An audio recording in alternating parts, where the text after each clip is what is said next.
Good Morning Brew Daily Show. I am Neal Fryman. And I'm Toby Howell. It's Wednesday. We got another show ahead of us. Got another show. But the big news is we're fully swagged out. Yeah. You're not, totally. But we have new Morning Brew Daily mugs that came this morning. And I got to tell you, the coffee tastes so good coming out of them. Even better out of it. And you know what tastes even better is having everyone go and watch this podcast on YouTube so you can see the cool new swag we're wearing. Neal, you have the smiley face Brew sweatshirt on right now. It's one of my favorites. Yes, it is awesome. I don't know the color of this shirt because I'm sort of aesthetically illiterate. I guess Tar Heel blue? I like it, yeah. North Carolina. Maybe not quite, but it is. Yeah. You can get it at our store. It is super comfortable. Yeah, I like it. And then I really, really like these mugs too. A YouTuber said, hey, you guys should sit on the desk and have a little Morning Brew Daily mug. So do you have the YouTuber's name? Yeah, James Gillespie, I think. Shout out James Gillespie for recommending these mugs to us. He's a YouTuber. I know, a YouTube commenter, yes. We love our YouTube commenters. So again, if you're only an audio person, go check us out on YouTube and see what we look like sitting in the studio. All right, just want to preview what we have for you today. We're going to talk some controversy over the chip money that the U.S. is handing out. There's another close call at U.S. airports between planes. And finally, because everyone's talking about this, we'll talk about time zones on the moon. And by everyone's talking about it, I mean just us. Just us, but hey, we're each other's best friends, so yes. There we go. That's all that matters. Where we're going to start is on Wall Street with Goldman Sachs, where things are not looking so hot. David Solomon, who is the CEO, is in the hot seat after the company's push to court regular folks, people on Main Street, has mostly flopped. There was this investor day yesterday that Goldman Sachs had, only their second ever. It was super high stakes. They wanted to hear what David Solomon had to say about the bank's performance, which has been pretty bad. And he said Goldman was considering strategic alternatives for its consumer platforms biz, and that includes things like its credit card partnerships with Apple and GM. Yeah. So, Toby, do you think this is actually a problem for David Solomon? Is he safe? I think he is on the medium hot seat, and the reason why is because whenever you kind of lead an initiative, David Solomon kind of hung his hat on the consumer business and say, this is where our growth is going to come from in the next few years. And so whenever you do that and it falters a little bit, of course you're going to be held liable. But, I mean, Solomon does have some supporters still. A lot of people were saying that they'd rather have a CEO who actually tries something and fails than someone who just kind of sits on their laurels. So I don't think he's, imminently about to be fired. But, yeah, his seat is warming for sure. Yeah, well, the bank is just not doing well in general, besides the consumer biz, because its powerhouse, which was investment banking and trading, has kind of hit the fritz. Profits have fallen for 5 consecutive quarters, and people are just saying that Goldman has not reinvented itself in the way other banks have in this post-2008 era, right, which is where they place a lot more regulations post-financial crisis on investment banking and trading. And so rivals like Morgan Stanley have moved into asset management or asset and wealth management, where they're talking, Goldman Sachs was going after you and me, like regular folks on Main Street, and then Morgan Stanley was courting millionaires and saying, look, you have a lot of money, just invest it with us. This generates super reliable returns. Right. And that's why people are kind of mad at David Solomon is that was Goldman's bread and butter was asset and wealth management. And now they tried to appeal to, Main Street. And those are really hard relationships to develop because you need that layer of trust. And like Chase Bank and Bank of America, they had built up that kind of pedigree with people who are banking with them. So it's really hard to just come in and say, hey, we have this new bank, guys, come trust us with your money, especially with the reputational hit that Goldman Sachs took in 2008. So looking back now, you can kind of see why this might have been doomed to fail. But yeah, we're 2020 hindsight, I guess. It does seem weird to just go and open up a checking account with Goldman Sachs. Right. But you don't think there would be some sort of elite status conferred on you if you just whip out your Goldman Sachs credit card? Yeah. Or if you're like, oh yeah, let me just, it's a debit card, but yeah, it's Goldman Sachs. That's kind of my chink account. Oh, you have PNC? Well, I bank with Goldman Sachs. Well, I think that was their problem. They named it Marcus. They tried to distance itself from that premium Goldman Sachs brand. But maybe if you're listening, Goldman Sachs, listen to Neal and play the status card because it is a little bit of a thing. definitely not bank strategy. But I just want to mention that Goldman is they just had one of the biggest round of job cuts ever, which was that they laid off 3,200 workers, and this consumer business lost $3 billion since 2020. Yeah, again, the seat is definitely warming for Solomon. He's only been there since 2018, I believe, which it feels like he's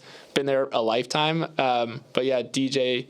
Do you want to say the DJ fact? Diesel, yeah. So we didn't even touch on this, but he is a part-time DJ. And there was this big New York Times article how they were recently saying that there might be actually some conflicts of interest between his DJ work and his role as a bank CEO, which I'm obviously not an expert in that, but he definitely plays his DJ card up a lot. Yeah. Maybe he should be focusing a little more on turning his business around. Yeah, we always have to mention that whenever we talk about Goldman. Okay. Let's actually move on to another kind of maybe ill-fated investment decision. So Altria, who makes Marlboro cigarettes, huge tobacco company, is in talks to buy the e-cigarette brand Enjoy for $2.75 billion. So a couple of things that make this noteworthy. First of all, the price tag. Enjoy made around $150 million in sales last year, so that is valuing it at 18 times trailing sales, which is just a massive valuation. And then two, this kind of marks the end of the ill-fated chapter in Altria's history of when they acquired Juul. So I actually want to start with Juul. Do you remember how much that they paid for Juul back in the day? I remember, yeah. It was I think they bought a 35% stake, and it was worth $38 billion. They value Juul at $38 billion, and today it's worth only $700 million. So one of the worst acquisitions maybe of all time. I'll never forget that valuation or talking about Juul because my brother's Fidelity retirement account, we looked through the portfolio. Yeah. There was Juul. Oh, really? Yeah. Oh, no. It was the weirdest thing, but Juul was one of the top investments. Yeah. And so it's not doing, it was $38 billion, one of the biggest startups. Right. At the time, Juul had around 63% market share of the U.S. nicotine market. Just to put that in perspective, Enjoy currently has 2% of the market. So this is seems like a super desperate move by Altria just to get a strength, just a small foothold in this market because it is a growing market, but they're just moving on from Juul because they're just saying this is a completely failed enterprise. Right. I think you're dead on when you say that they know that they messed up with Juul, but they still want a foothold in this market. And one of the main reasons why they want this foothold is because cigarette sales have continued to decline. This is not a new trend, but we're going to toss a chart up here for our people watching on YouTube. But it's showing the quarterly year-over-year decline in cigarette sales. It's just a steady increase down and to the right, the worst kind of chart. So Altria is definitely looking at it and saying, all right, people aren't smoking anymore. They like e-cigarettes. It's been very hard to get FDA approval. That's another reason why Enjoy is such a big deal, is that the FDA signed off on it. It's not FDA approved. It's actually an interesting little nuance. It's FDA approved to be marketed to consumers. So Enjoy, you can find them in your local bodega, and there seems like there's tons of bodegas selling vapes around here. Right. So it looks like a little bit of a desperation play from Altria, but also they needed to make a play, so I guess this is it. And then the final note is super interesting. I was reading this article about trends in teen vaping, and we all heard about this epidemic that was happening in 2019 and 2020. Actually, vaping has dramatically fallen over the past few years, and people say it has something to do with the dynamics of the pandemic, but I pulled up some stats, but basically the teen use of electronic cigarettes was 19.6% in 2020. It was 27.5 in 2019, decreased to 19.6% in 2020, and then in 2021 it was down to 11.3%. Honestly, I'm not sure I trust all of those stats if those are teens self-reporting. But yeah, no, it is interesting to see the decline. And I think part of it is Juul was famous for making flavored pods, so you could have mango flavored. This is how you smoke. Yeah, mint flavored pods. Also, yeah, I know these. I just did research, Mom. I don't know these flavors off the top of my head. But and the FDA dropped a hammer on the flavored pods specifically. So now you can only really get menthol or tobacco flavored. So that may be some of the reason is they're kind of gross now to smoke. So. Yeah. Well, maybe they all are. Let's move on to some topic that, I don't know, I freaking love this stuff. It just gets, like, I could just watch this or read this about it like I watch sports.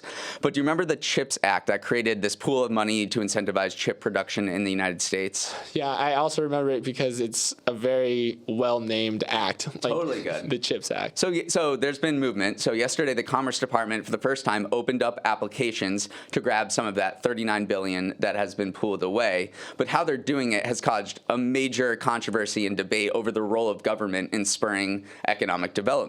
So there are so many strings attached to getting this money for chip makers. So you have to provide affordable childcare for workers if you want to get your hands on this. You have to share excess profits with the government. You have to limit stock buybacks, and you can't expand. This is crucial. You can't expand in China for 10 years. So getting this money comes with a lot of red tape, and it's caused a lot of debate about, what the Biden administration is doing here. Yeah, I could not believe that the first string attached was affordable childcare for a CHIPS Act. Like, it really didn't compute in my mind. And I mean, we spoke about it, but if the chip plants and chip manufacturers need workers, and so like they're trying to incentivize them to provide healthcare so you can bring in better workers. So I guess that makes sense. But yeah, I could totally see how a lot of people are a little mad at this. We're at this crux moment in kind of the future of technology in the United States. We need to ramp up chip production. We need to match like China's output. And yet here are all these red strings attached to it. I can see why that's annoying for both the chip manufacturers and people who are not fans of big government. Right, and we should talk about that chip shortage that spurred the CHIPS Act to begin with. Do you remember 2020 and 2021 when they couldn't find any chips, and that sort of spurred this whole move to become more self-reliant on chips because those little things, I don't even know how small they are, they're millimeters, wide, kind of run our industrial architecture right now. All I remember from that time, so it was back in 2020, supply chains got all messed up, the chip shortage was a big deal, and what I kept thinking was, how are everything running on these chips? And the biggest thing was automobiles, but also smartphones, the military. But yeah, the auto shortage was like a really, really big deal. Factories were just sitting completely idle. They had the cars like pretty much built, but they just needed the semiconductor chips. And so yeah, the stat I like to show is workers at a Ford Motor factory in Michigan and Indiana worked a full week just 3 times in 2020 because of the chip shortage. That is not good. That is what we like to call a supply chain bottleneck right there. Yeah. That is what we like to call. So, yeah, we'll see what happens with this. Obviously, critics of this are saying, yo, are you trying to make chips or are you trying to slam all of your other policies into this? Yeah. And then the government is responding saying, this is what we need to do. Right. If you want the money, I'm not going to write a blank check to these massive companies. They need to, put up or shut up. So it'll be really interesting to see what plays out. I hope people got really hyped about industrial policy. As hyped as Neal, yeah. It is. No, I think it is really fascinating. That affects all of us, obviously. Let's move on to U.S. airports. This has not happened to me recently and not happened to most people, but there have been a lot of close calls recently. The most recent one was in Boston on Monday night when 2 planes nearly collided at Logan. There was a JetBlue plane, and then they're taking off, and then there was another plane taking off at the same time. And when I say 2 planes are taking off at the same time on intersecting runways, usually not a good thing. So the FAA is looking into this. Yeah, no, not good at all. And the reason why we're kind of talking about this is that incidents like this have seemingly been increasing in the last few weeks. Like, we can rattle off a few off the top of our head.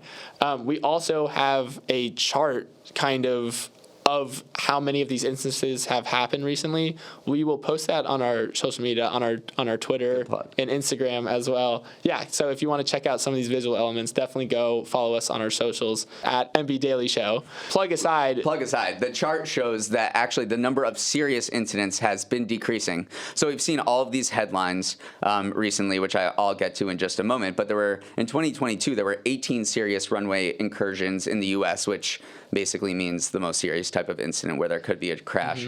And then in 2007, there were 32. So this is a downward trend, but there's been just like a lot of headlines that makes people think there is a pattern, which Right. there doesn't seem to be. It just kind of seems to be a fluke. But there was, do you remember in December, Hawaii Airlines took off at Maui, and it climbed to 1,400 feet and then plunged to below 800 feet. It makes my stomach drop. I took off from Maui in December on a Hawaiian that could've Airlines been flight. you. Yeah. There was a close call at JFK in January between two planes that were taking off at the same time.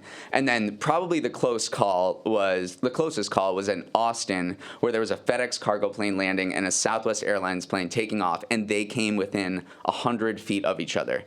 That is really, really 100 close. feet Yeah. is absolutely nothing. Right. And there was a quote from a National Transportation Safety Board official who basically said it could have been catastrophic if not for certain actions, including the actions of that FedEx crew. And it made me think of the movie Sully, which is about the pilot who landed the plane in the Hudson River. And like, I'm wondering if we're going to get a Sully-like movie for the FedEx flight of just the heroic actions taken by the one guy transporting all of our goods on his plane. But yeah. I hope so, because I don't know if this has reached your TikTok, but all I get right now is Sully clips. I've been just deep in Sully content. I put away everything I'm doing when something comes up on TikTok about Sully. Yeah. And I've watched like the entire movie on TikTok right now. It is so engrossing. It's crazy. Tom Hanks just being so cool as a cucumber, landing this plane in the Hudson. Yeah. No, it's a great. I've never seen the movie, but I feel like I know. I'm glad you made it to Sully talk. It's a good place to be of the internet. Okay, now I want to take us to maybe one of my favorite stories we've ever done on the show thus far, and that is lunar time zones. So here's the debate that's going on right now. The European Space Agency met this week to kind of hash out a plan for establishing a universal time zone on the moon. And the reason why this is suddenly becoming kind of to the forefront of debate is that we have a ton of missions coming up in the next few years from all countries. We're probably going to establish a lunar base in the next kind of decade or so. So people basically need to get on the same page of what time is it on the moon, because the current way you tell time in space and on lunar missions is by you use the time zone of the country that launched the mission. So with more international cooperation, that's not going to work long term. So Neal, are you excited for this lunar time zone that's going to be established?